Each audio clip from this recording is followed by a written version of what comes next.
नमस्कार दोस्तों। आज मैं फिर आप लोगों के बीच में एक छोटी सी प्रेरक कहानी लेकर के आया हुआ हूँ। एक गांव में एक पुजारी जी रहते थे। उनका काम था कि सुबह सो के उठते नहा धो करके मंदिर में पहुँच जाते थे।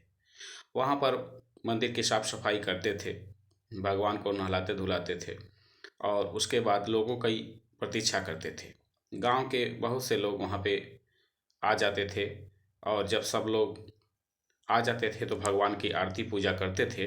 उसके बाद सभी लोग वहाँ बैठते थे और पुजारी जी अपना उपदेश देते थे। यह प्रक्रिया निरंतर चलती रहती थी।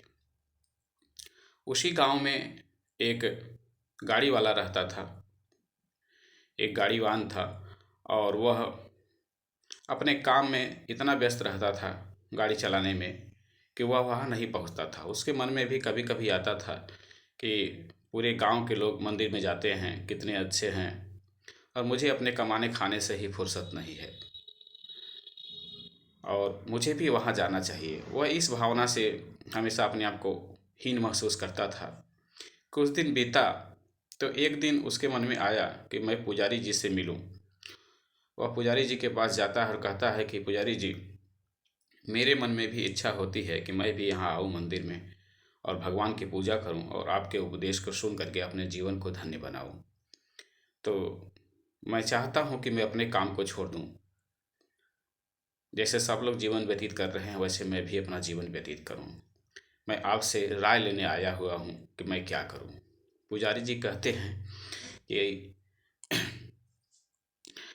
अच्छा एक बात बताओ कि तुम यह अगर काम छोड़ दोगे तो तुम्हारे घर का पालन पोषण कैसे होगा। कहा कि हाँ, ये तो समस्या है, मुश्किल तो होगी।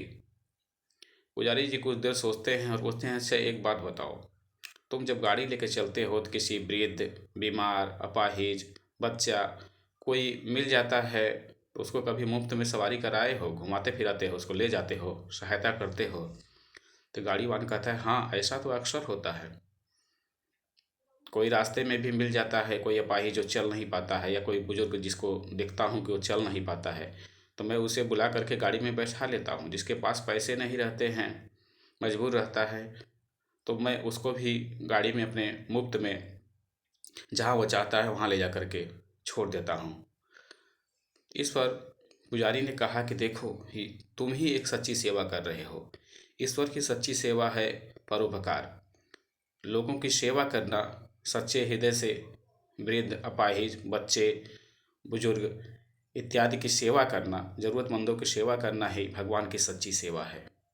तो तुम जो कर रहे हो वही सबसे बड़ी प्रार्थना है, वही ईश्वर की सबसे बड़ी पूजा है। तुम्हें मंदिर में आने की आवश्यकता नहीं है।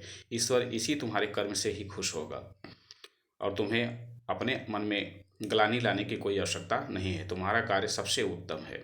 तो दोस्तों, कहने का मतलब ये है कि लोगों की सेवा करना, जीवों की सेवा करना सबसे बड़ा पूजा पाठ का कार्य है, ईश्वर का सबसे बड़ी सेवा है। तो जहाँ भी आप लोगों को मौका मिले, जिस प्रकार से आप समर्थ हों उस प्रकार से लोगों की सहायता करें। उम्मीद है कि यह छोटी सी कहानी आप लोगों को ज़रूर पसंद आई होगी। अगर पसंद आई है तो कमेंट में बताइए।